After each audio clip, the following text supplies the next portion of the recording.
నేను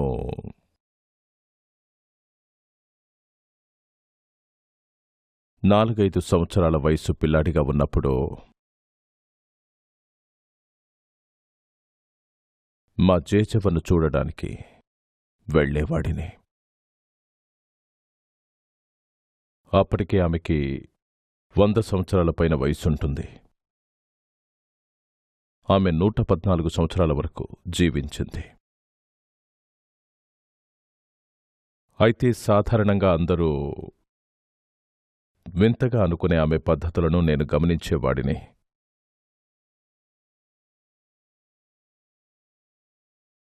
ఆమెలో 2 విషయాలు నాకు ప్రత్యేకంగా అనిపించేవి. ఆమె జీవితంలో ఎన్నో ప్రత్యేకంగా ఉండేవి, కానీ ఆ 2 విషయాలు నన్ను బాగా ఆకట్టుకున్నాయి. ఆమె తరచుగా పూజ గదిలోకి వెళ్తుండేది. మా తాతగారు పెద్ద భూస్వామి కనుక కుటుంబంలో ఐశ్వర్యం పెరిగే కొద్దీ పూజ గది ఎక్కువ దేవుళ్లతో కిక్కిరిసిపోతుంది.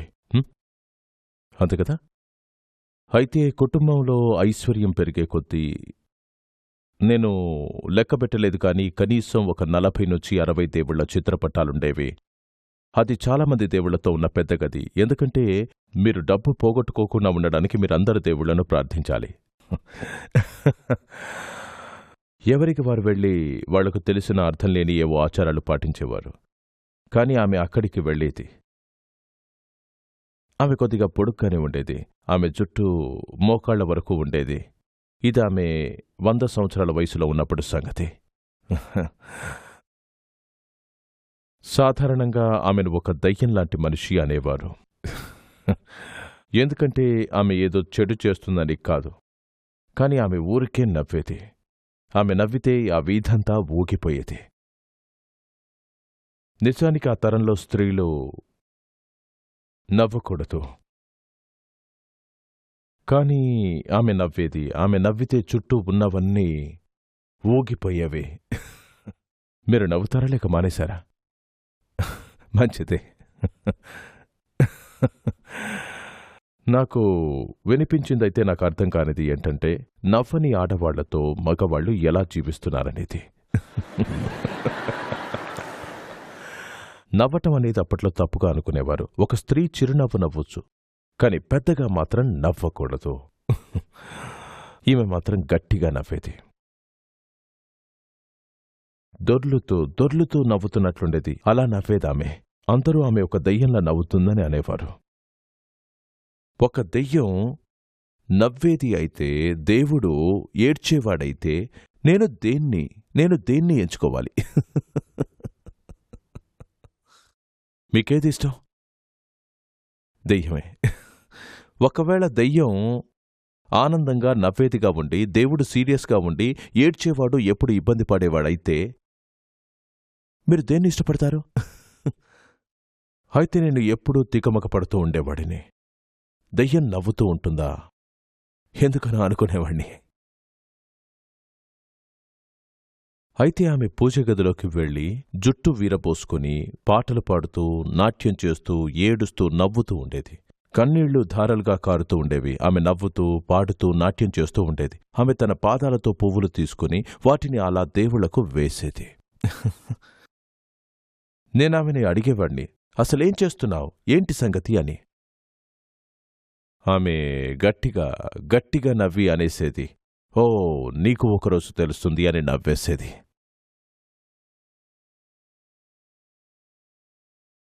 ఆమె 114 లేక 113 సంవత్సరాల దాకా జీవించిందనుకుంటా. ఆమెకు 14 సంవత్సరాల వయసులో పెళ్లి చేశారు. ఆమె పెళ్లైన దగ్గర్నుంచి ఆమె పొగాకు నమిలేది. బహుశా ఆమె వివాహ జీవితాన్ని నిర్వహించడానికేమో. ఆమెకు 111 సంవత్సరాలప్పుడు గొంతు క్యాన్సర్ వచ్చింది. అలా అని మీరు 99 సంవత్సరాల పొగాకు నమలొచ్చని అనుకోకండి. నేను చెప్తుంది అది కాదు. నేను చెప్తుంది ఏంటంటే, ఆమెకు గొంతు క్యాన్సర్ వచ్చింది. ఆమె వైద్యం తీసుకున్నది. ఏ మందులు కూడా వేసుకునేది కాదు.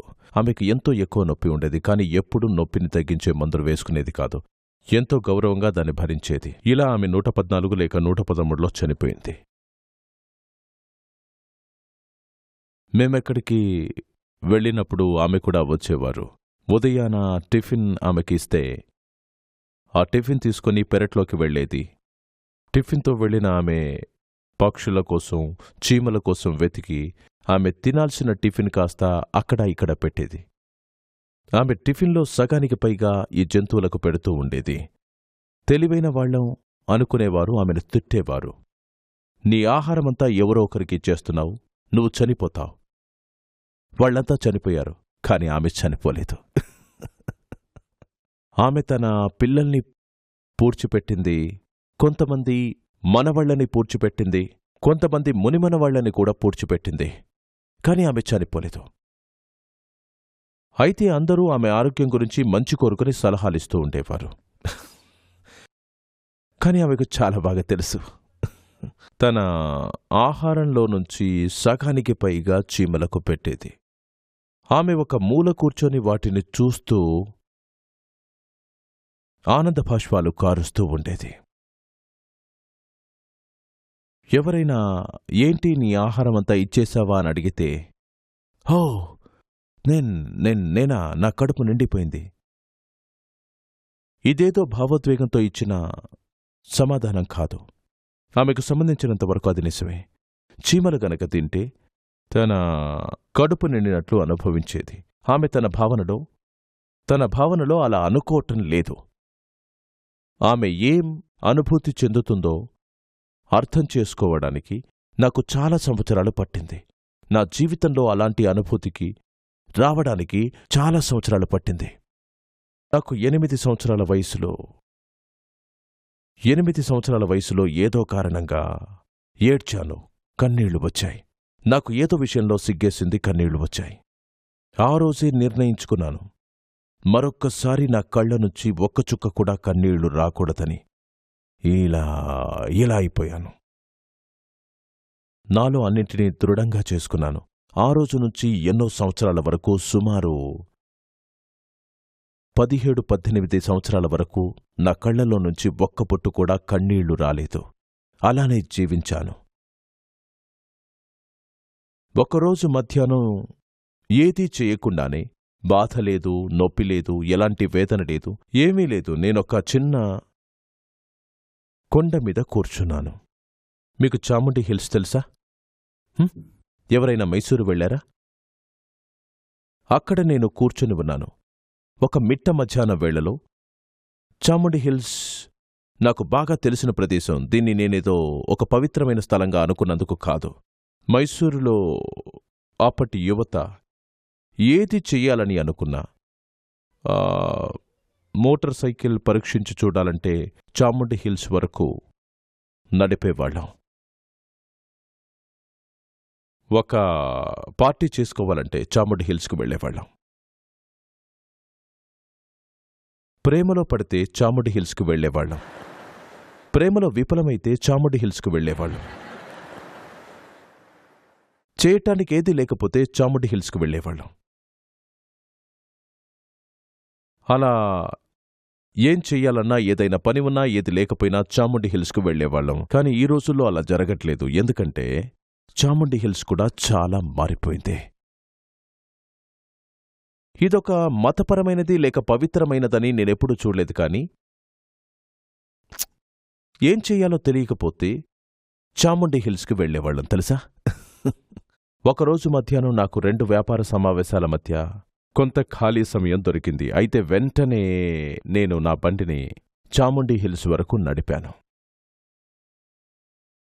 చిన్నప్పటినుంచి ఈ ప్రాంతంలో నేను విస్తృతంగా తిరిగాను, బస చేశాను, ధ్యానం చేశాను, ఇంకా చాలా కార్యక్రమాలు చేశాను. చాలా రాత్రులు నేనక్కడ బస చేశాను. ఆ కొండ నాకొక ఇల్లులాగా అయిపోయింది. నేనెక్కువగా సమయం గడిపిన ఒక రాయి దగ్గరికి వెళ్ళి కొద్దిసేపు కూర్చున్నాను. రాయి దగ్గరికి వెళ్ళి కూర్చున్నాను. నా కళ్ళు తెరిచే ఉన్నాయి. నేనా స్థితిలో 10 లేక 15 నిమిషాలయింది అనుకున్నాను. కానీ నేను సాధారణ స్థితిలోకి వచ్చేసరికి సుమారు 4:30 గంటలు గడిచిపోయాయి. నేనక్కడ మధ్యాహ్నం 3 గంటలకు కూర్చున్నాను. అప్పుడు రాత్రి 7:30 సూర్యుడు అస్తమించాడు. నా కళ్ళు తెరిచే ఉన్నాయి. నేను మెలకువగానే ఉన్నాను. ఆ క్షణం వరకు అందరిలాగే నేను కూడా ఇది నేను, అది మరొకరు అనుకునేవాణ్ణి. ఎవరితో ఏ తంటా లేదు, అందరితో బాగానే ఉండేవాణ్ణి. అయినా సరే వేరే వాళ్ళని చూసినప్పుడు ఇది నేను, అది మరొకరు అనిపించేది. అయితే అకస్మాత్తుగా ఏది నేను, ఏది నేను కాదో తెలియలేదు. నేను అనేది ప్రతి చోటా ఉంది. నేను ఏ రాయిపై అయితే కూర్చున్నానో ఆ రాయి, నేను పీలుస్తున్న గాలి, నా చుట్టూ ఆవరించి ఉన్న వాతావరణం, మేఘాలు, ఆకాశం అన్నీ నేనుగా మారిపోయాయి. దీని గురించి ఏం చెప్పినా అది అర్థం లేని విషయంగా అనిపిస్తుంది. నేను సాధారణ స్థితిలోకి వచ్చేసరికి సుమారు 4:30 గంటలు గడిచిపోయాయి. పెద్దవాణ్ణయ్యాక మొట్టమొదటిసారి నాకు కన్నీళ్లు ఎంతగా వర్షించాయంటే నా చొక్కా తడిసిపోయింది. నేనెప్పుడూ చాలా సంతోషంగా, శాంతిగా ఉంటూ వచ్చాను. అది ఎప్పుడూ ఒక సమస్యగా లేదు. నేను చేసే ప్రతి దాంట్లోనూ విజయం సాధిస్తూ వచ్చాను. ఎటువంటి సమస్య లేని యువకుణ్ణి.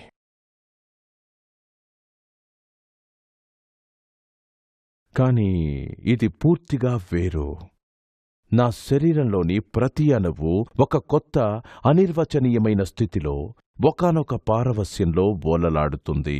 నన్ను నేను ఎంతగా ఆపుకున్నా సరే అలా ఆనందంలో కన్నీళ్లు ధారలా కారుతూనే ఉన్నాయి. అప్పుడు నేను నా తలను విదిలించాను. నేను ఏదో ఆధ్యాత్మిక సంప్రదాయాన్నో లేక మతాన్నో మరింకేదో నమ్ముతూ పెరగలేదు. నేను దేన్ని నమ్మేవాణ్ణి కాదు. యూరోపియన్ సిద్ధాంతాలతో, బీటిల్ సంగీతంతో, కమ్యూనిజం లాంటి వాటితో పెరిగినవాణ్ణి. ఇంకా దాస్కోస్కీ, కామోస్, కాఫ్కా, మార్క్స్ ఇవి నన్ను ప్రభావితం చేశాయి. ఈ ఆధ్యాత్మికతను నేను తెలుసుకునే ప్రశ్నే లేదు.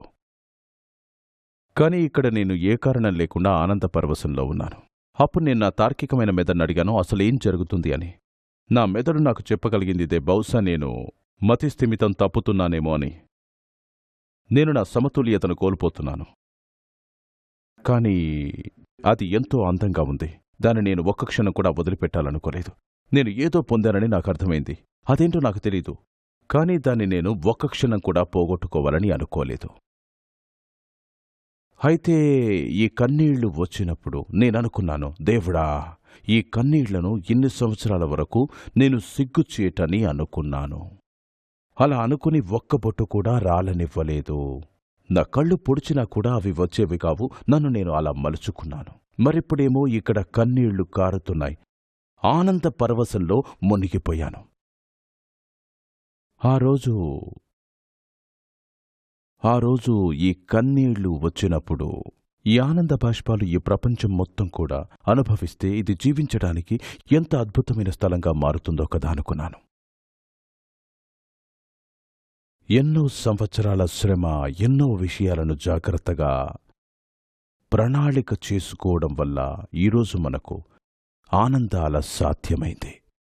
మీ చెంపల మీద కానీ లేక పక్కవారి చెంపల మీద కానీ మీరు ఆనంద బాష్పాలను చూస్తున్నారా? ఆనంద బాష్పాలతో మీ చెంపలు తడవకపోతే మీరింకా జీవితాన్ని రుచి చూడనట్టే. జీవితం ఇంకా మిమ్మల్ని తాకనట్టే. మీరు పైపైనే జీవిస్తున్నట్లు. కొంతైనా లోతును తాకితే ఆ సంఘటన యొక్క తీవ్రత వల్ల మీకు ఆనంద బాష్పాలు వస్తాయి. అయితే కొన్ని చుక్కలు మాత్రమే సరిపోవని అనుకున్నాం. ఒక అలను సృష్టించుకున్నాం. మేము అత్యాశపరులమని మీకు తెలుసు కదా. నాకైతే అత్యాసే. వాళ్ళందరూ సుమారుగా ఉండేవారే కానీ నాకు అత్యాసే. వాళ్ళందరూ సద్గురు ఎప్పుడు అలసిపోరా, ఎప్పుడు విశ్రాంతి తీసుకోరా, మేం కూడా విశ్రాంతి తీసుకోవచ్చని చూస్తున్నారు. పూడ్చినప్పుడు మనం విశ్రాంతి తీసుకుందాం. అవునా? మనల్ని పూడ్చినప్పుడు మనం విశ్రాంతి తీసుకుందాం. ఇప్పుడు జీవించాల్సిన సమయం. మీరు బానే ఉన్నారా? మీరంతా సీరియస్గా ఉండి నన్ను భయపెడుతున్నారు.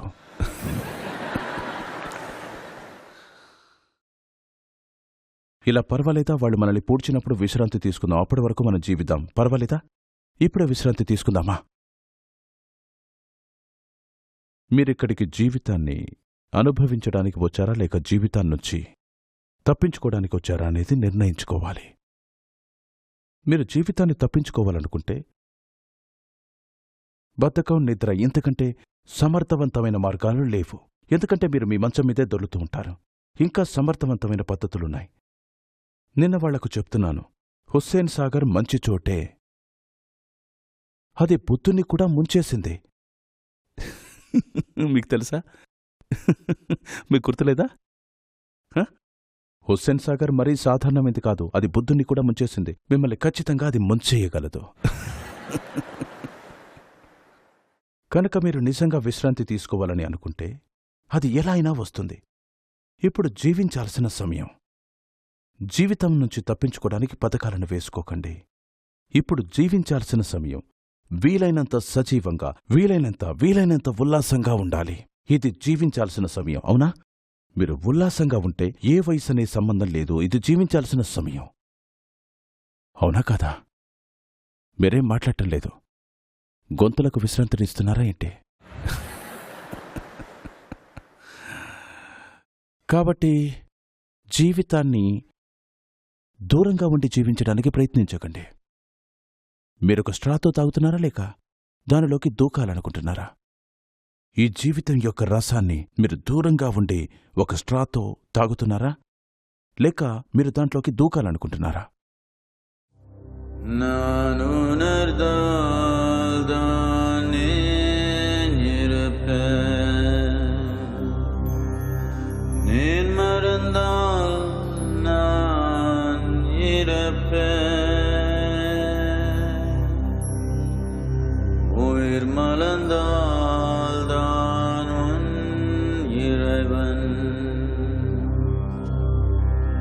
அருள் மலர்ந்தால் நீந்தான் இறைவன்.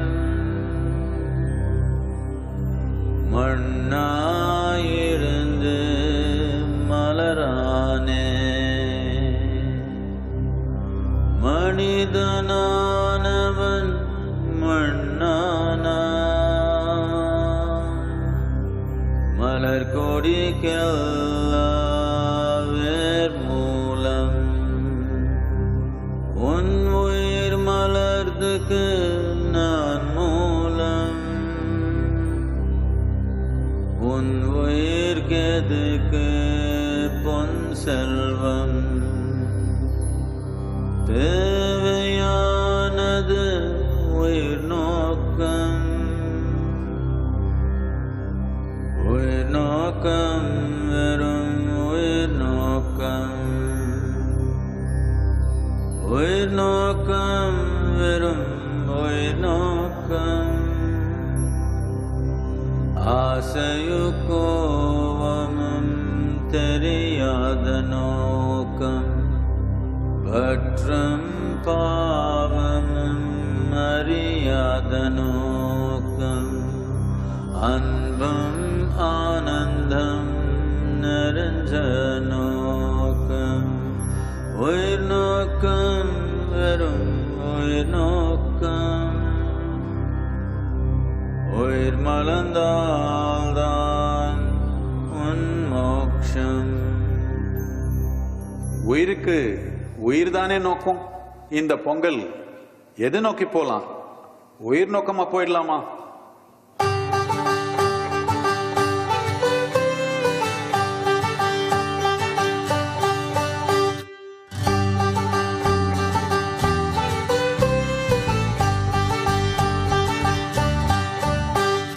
பூக்கள் எல்லாம் மலர்வதென்ன உயிர் நோக்கம் தானே.